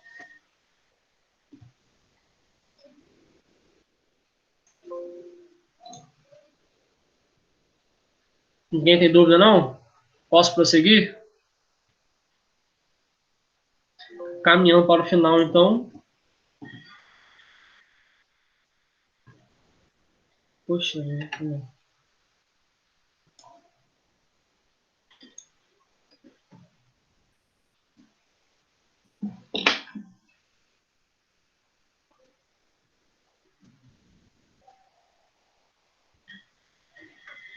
travou aqui. Só queria mostrar para vocês novamente o diagrama fasorial, muito mais fácil da gente, né, fazer uma leitura, né, dos sinais de tensão e corrente. E assim, só para a gente trocar uma ideia sobre algumas aplicações, do Wilson, se tiver também aí algum comentário a fazer, pode fazer, né? A gente vai ver que é de suma importância, né? A gente vai trabalhar muito com isso, com vetores, né? Com fasores, né? Quando a gente estiver trabalhando com máquinas elétricas, tá? Você vai ver lá por quê, né? Porque máquinas elétricas, nós temos lá a parte indutiva, né? Nós temos lá os rolamentos motores, transformadores, né? São indutores, né? E aí eu vou ter defasagem entre corrente e tensão, eu tenho reatância desse tipo de circuito, né? Então, eu vou trabalhar muito com o diagrama fasorial nesse tipo de circuito, né? Principalmente se estes forem, né, e são, em sua grande maioria, trifásicos, tá? A gente vai ter lá, né, a defasagem de 120 graus entre as fases, né, entre cada fase, como a gente viu lá naquela primeira aula nossa.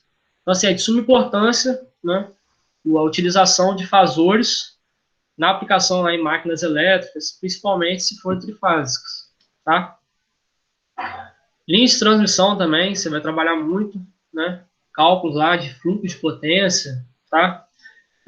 Controle de tensão, você vai trabalhar com fasores, né? Cálculo da corrente curto-circuito, que surge das componentes simétricas. Você vai ter também fasores o tempo todo se trabalhando, né? E aí você vê, né, a importância de todos os conceitos matemáticos, né? Você vai utilizar eles durante todo o seu curso, tá? Da aula de hoje, foi basicamente isso que eu procurei trazer para vocês. Terminamos relativamente aí cedo, talvez eu achava que passaria das 11h30. Basicamente isso que eu procurei trazer para vocês, né, com uma visão assim, eu entendo que muitos aqui não tiveram derivada, integral, né, não tem alguns conhecimentos ainda, né, que vocês vão adquirir ao longo da engenharia, por isso eu trouxe, né, tentei trazer para vocês uma visão com a base que muitos aqui têm do ensino médio, né, para que todos pudessem entender, né, que a gente pudesse trocar uma ideia. Se alguém quiser, se tiver alguma dúvida ou comentário a fazer, o momento é esse. Luiz, Flávio, Juliano, se alguém quiser comentar alguma coisa, da minha parte é isso. Marcos, mostra Sim, aqui senhor. o RLC, o diagrama Sim, fasorial do RLC. correto. É este aí. Quando a gente estuda esses Vou abrir fenômenos, melhor. né, da reatância indutiva e reatância capacitiva, Correto, das aplicações, aí tem a correção do fator de potência, que é muito correto. importante. E esse gráfico aí, né, Marco, explica, se você quiser entender, mas como você vai correção de fator de potência? Esse gráfico aí, o diagrama 3, explica, né, como que Uhum. você pode corrigir o fator de potência. No caso, como o professor Marco falou, as características das cargas hoje é todas indutivas, motor, transformador. Então, quando você fala em corrigir o fator de potência, você fala em diminuir a reatância indutiva. E você Correto. usa exatamente a oposição da reatância capacitiva para diminuir o efeito indutivo. Na verdade, você coloca um contrapondo ao outro para reunir, para reduzir o efeito indutivo. Isso Mas aí. aí eu botei aquela pergunta lá da diferença da resistência e da impedância. Quando a gente fala, como o Alex respondeu e outro colega lá respondeu, o Daniel, a resistência e a impedância ela depende de XL, isso? E A impedância... XL, a impedância ela é R mais o fator real, reativo, indutivo, capacitivo, mais a resistência. Correto. Porém, a reatância ela depende de quê? Se a gente for lá na fórmula lá, quem lembra aí da fórmula? Bota no chat aí. Fórmula do XL e XC. Vocês fizeram aí direto, né? Coloca no chat ou pode abrir o microfone aí, quem quiser falar. O chat está muito distante. Só para deixar claro, né? Nós temos lá a indutância, que a gente representou pela letra L, né? A indutância é a capacidade de um indutor, né? Transformar, né? Ou armazenar não, criar ali um campo magnético em torno dele, né? E o XL sim, né, é a oposição à passagem de corrente nesse indutor. Por isso que a gente não utiliza a indutância aqui nos cálculos aqui de impedância, né? A gente utiliza o XL. Exatamente. Então, o XL é o ômega L, não é isso? A fórmula lá? Exato. O pessoal no chat O pessoal hoje não quer tá comentar. acostumado. Vou começar a falar por nome aqui, ó, citar o nome aqui. Então, você tem lá XL é igual a 2πfL. Correto. Então, a reatância indutiva, aí eu sempre falava com Flávio, Juliana, eu gosto muito da matemática. A matemática, eu sempre, quando estudava matemática, eu não ia só pelo resultado do número. Aquele número tem que significar alguma coisa para mim, senão não tem sentido, né, Flávio? Né, Juliana? Se eu calcular, se eu tiver aquele número, eu não saber nem o que eu estou calculando, não tem sentido. Eu sempre levei para estudar matemática por causa disso. Então, quando a gente olha aquela fórmula matemática, XL, 2πfL, a reatância ela depende da indutância, mas tem um outro fator que pode mudar a reatância indutiva capacitiva. Qual é esse fator? Correto. Fala não, Marcos. Não, vou falar não. Deixa o pessoal responder no chat ou depois abrir o microfone. Vou só colocar a expressão aqui para eles visualizarem. Isso aí. Quem vai falar? A reatância. Isso, Matheus. Frequência. A frequência. Então, a diferença quando a gente fala resistência e reatância, ou resistência e impedância, né? É que a resistência ela não depende da frequência do sinal. Correto. Você pode variar a frequência do sinal ali da fonte, se você quiser, que o valor da resistência é único. Mas, pela fórmula matemática aí, se a gente mudar o valor da frequência, já vai estar mudando o valor da reatância. Seja ela indutiva, seja ela capacitiva, né? E, consequentemente, alterando o valor da impedância. Então, a gente chega à conclusão que a impedância é um fator que depende da frequência, e a resistência não. Então, sempre é bom frisar isso, porque isso aí também tem outras aplicações.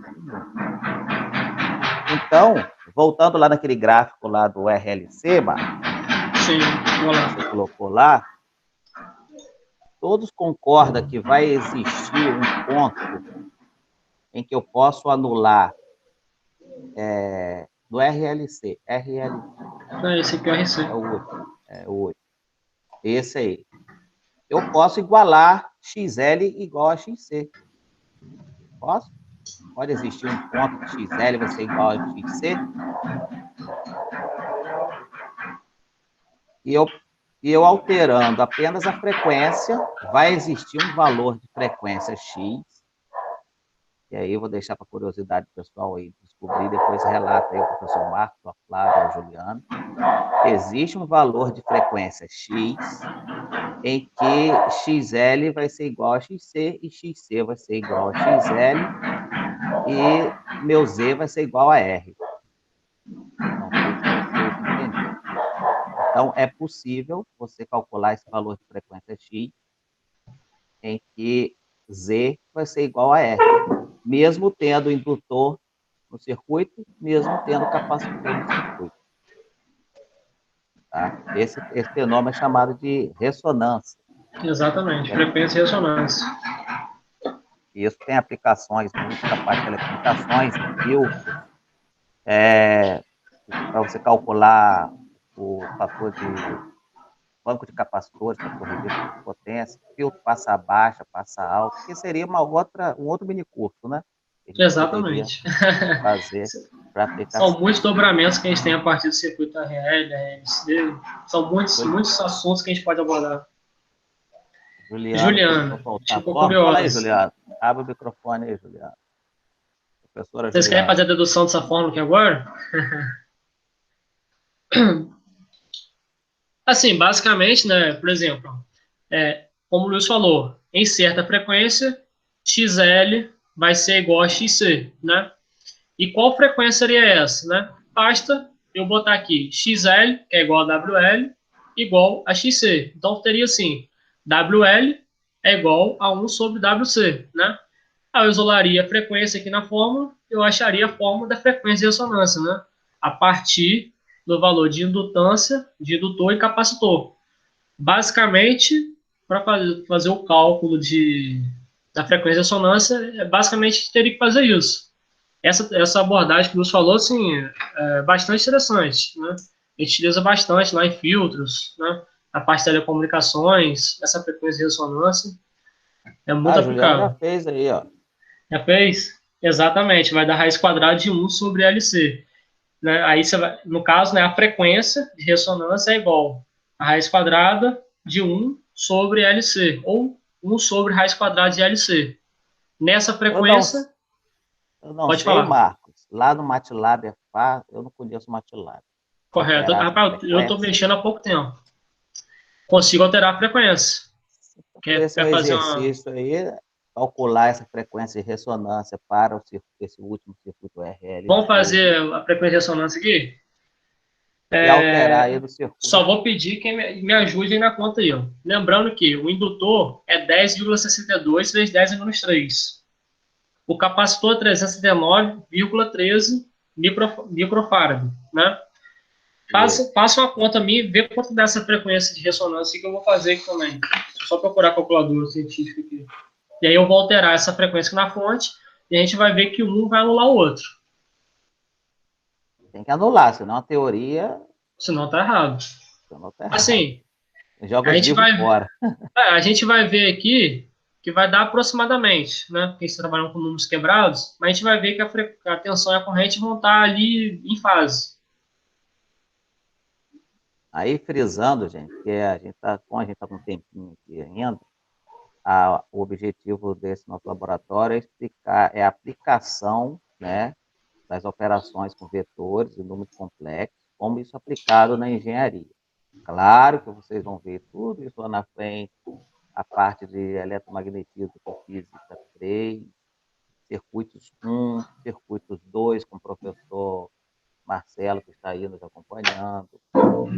Então, isso aí tem vários desdobramentos. Claro que o nosso objetivo aqui não é. Alguns alunos podem ficar em dúvidas por alguns pré-requisitos, né, Marcos? Que ainda não alcançou. Mas o Sim, sim. objetivo aqui é a aplicação daquele mini curso que vocês viram com Flávia e Juliana. Como é importante entender aquelas operações com números complexos e entender o número complexo, né? A parte real e a parte imaginária. Entender, não pode ficar dúvida nessa parte aí. Aproveitando que o pessoal está calculando também, a gente está fazendo aplicação em corrente alternada. Mas, quando a gente vai ver a fórmula, aí já vamos em outro conceito também da matemática lá, como a matemática explica as coisas, né? A gente vê lá que a tensão no indutor, ela é L dI dt, né? O pessoal do primeiro período aí vai ver, porque já está no segundo, já viu derivada com Flávia. Então, a gente trabalha com corrente alternada. Ok, a variação da corrente no tempo. Mas um impulso de corrente também é a variação da corrente no tempo. Então, essa aplicação não se aplica apenas à corrente alternada. A fórmula não fala corrente alternada, né? A fórmula lá está escrito corrente alternada? Não está. Ela está falando que na variação, da taxa de variação da corrente no tempo. Então, se a variação ela sai de zero, né, em intervalo de tempo muito pequeno, ou intervalo de tempo grande, então essa taxa de variação ela vai influenciar na indutância. Então, não está dizendo que a corrente precisa alternar, ou a tensão precisa alternar sua polaridade em função do tempo. A forma fala que basta uma variação. Não sei se ficou bem claro aí o que eu fiz. A professora Flávia, Juliana, pode incrementar matematicamente sobre isso. Não sei se do pessoal deu isso. O meu deu 486,94. Só vou esperar, não sei se alguém fez aí.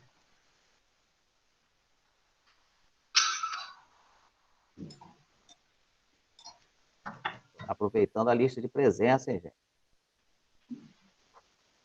Quem não assinou, assinalar. E quem não fez inscrição lá para receber o certificado, tem que fazer inscrição lá no site evento. Eu não posso colocar manualmente depois, não. Então, só posso fechar a lista com quem se inscreveu lá.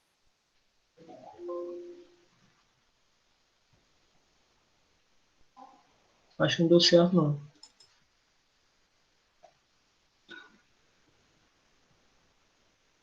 Continua. Ah, tá. Marcelo colocou lá. 498,86. Mas tem que ser em ré. Né? Porque tá em radianos. Tinha esquecido. Tem que estar em ré. Tem que dividir por 2π aqui, né?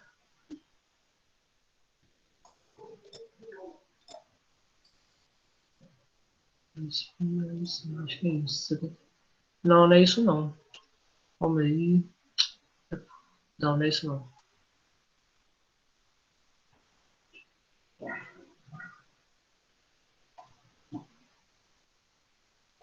Agora me deu branco, eu acho que é 1/2π LC, como 400.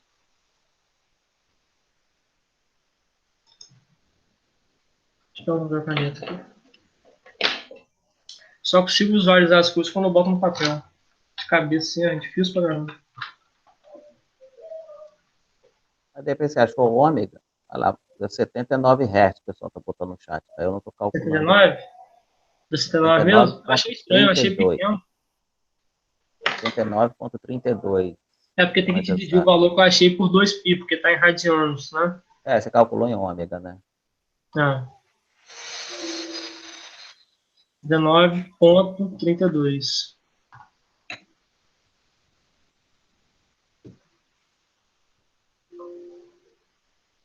Deu. A gente percebe já que a tensão em cima do indutor e do capacitor, ela é a mesma. 31,31. 31,3, né?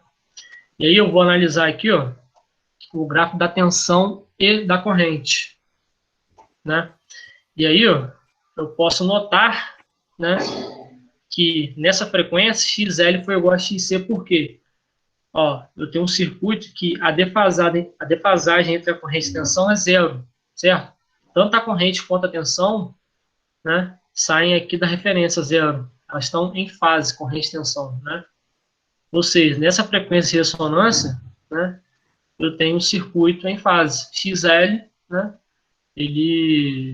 XL e XC tiveram valor igual. A fonte, no caso, a fonte só enxerga a parte real. Vamos trazer um pouco mais. A fonte só passou a enxergar a parte real. Exatamente. Ó, não quer dizer que não vai ter uma queda de tensão em cima do indutor e do capacitor. Tem, né?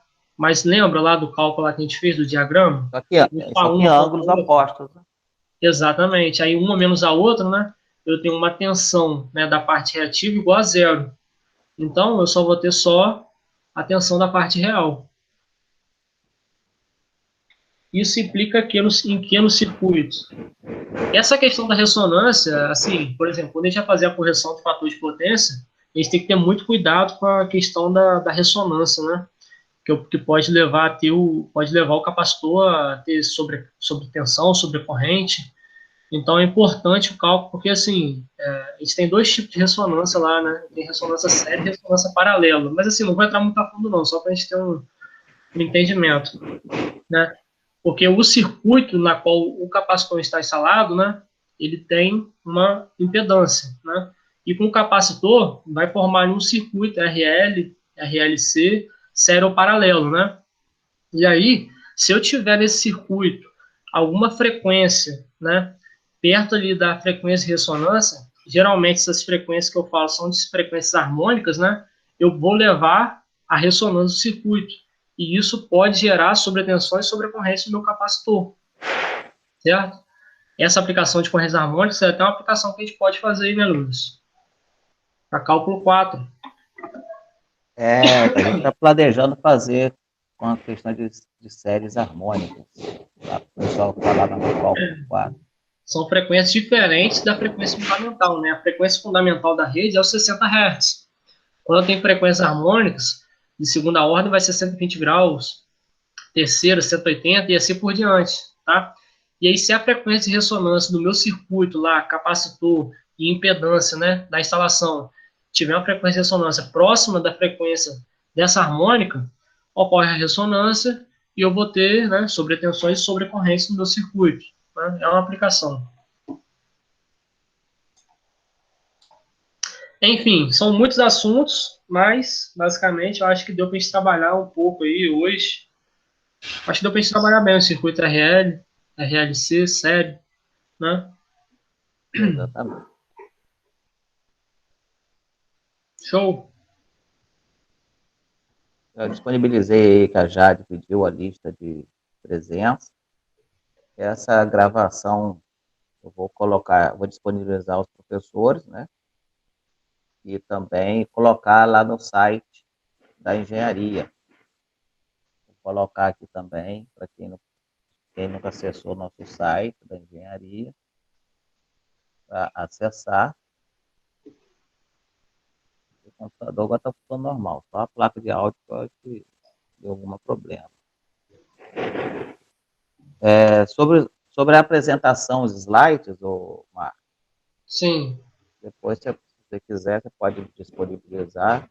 sim, Eu coloco lá também no site correto. para o pessoal acessar. Poder assistir, que isso é muito importante. E vamos planejar nosso outro próximo laboratório de cálculo. Vamos conversar aí com os professores. E vamos ver, o tema vai ser a parte de valor médio quadrático. Valor eficaz, né? RMS. Isso. Nós temos vários temas aí em pauta, né? Mas como a gente Assunto que havia não falta. prometido, eu acho que é legal de fazer o próximo eficaz. Pode fazer até uma votação lá, se quiserem. O pessoal decidir. Então, aí a gente vai estar vendo aí, já tem que ter já a aplicação da integral, né? Então, talvez alguns alunos vão precisar de um pré-requisito para entender, mas isso não é problema. O pessoal aí é esperto aí, o pessoal que está no primeiro período, o pessoal que já passou vai relembrar, e quem está no primeiro, segundo período vai ver as aplicações aí da integral, que é um fator muito importante entender também, né? O valor RMS e o valor médio são dois pontos importantes aí na engenharia, você entender bem esses conceitos, principalmente que existe o valor instrumentos RMS e instrumentos True RMS. Exato. Marcos? Uma diferença. E aí também entra a aplicação, para você entender o que é o True RMS, tem que entender o que é o RMS. Inclusive, tem aplicação também lá com cálculo 4, né? Para esses instrumentos de RMS verdadeiro. Correto. Só para finalizar aqui, Luiz. A análise que fizemos hoje de circuito RLC, né? RL, RC, foi em corrente alternada, tá, pessoal? Em corrente contínua, como eu falei com vocês, os indutores e capacitores, eles têm outro comportamento, tá? E o Yuri perguntou aqui sobre a parte real da impedância. Ele perguntou assim, a parte real da impedância sempre será positiva ou nula? A parte real, o Yuri, ela é sempre positiva, tá? Porque ela está aqui no eixo X, mas na parte positiva, tá? Eu não tenho uma resistência negativa no circuito, tudo bem? Reatância, sim. Reatância já tem positivo e negativo, tá? Acho que respondi. Não sei se ficou claro. Dá um retorno aí no chat aí. Basicamente isso.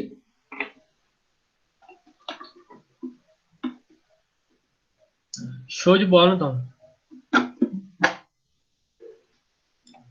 Fechado, Lewis?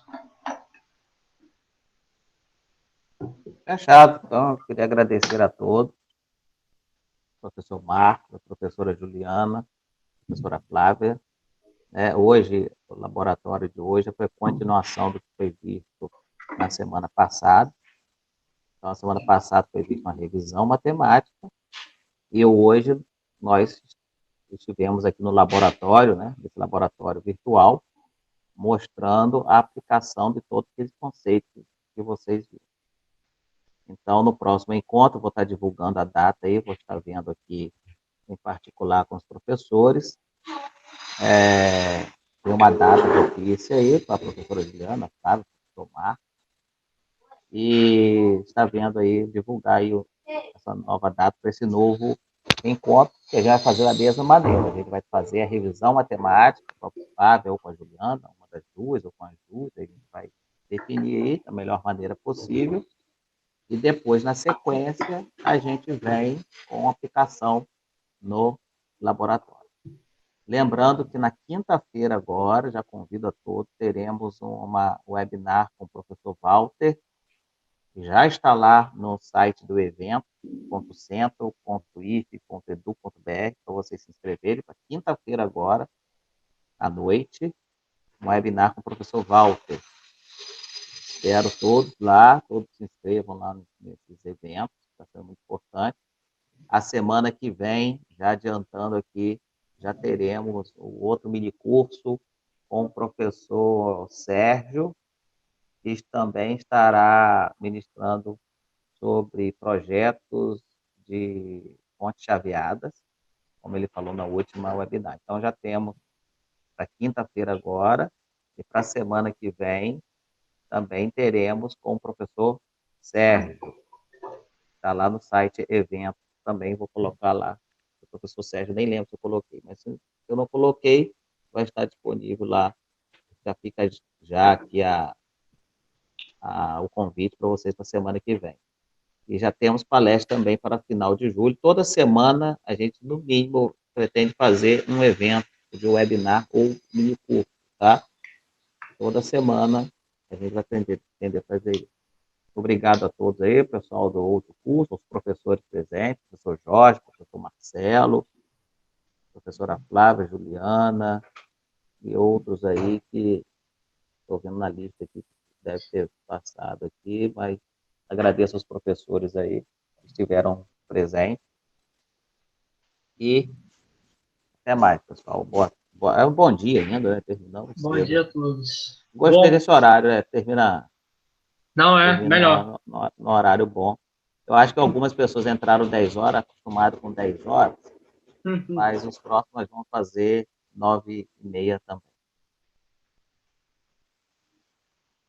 Encerrando aqui a nossa gravação.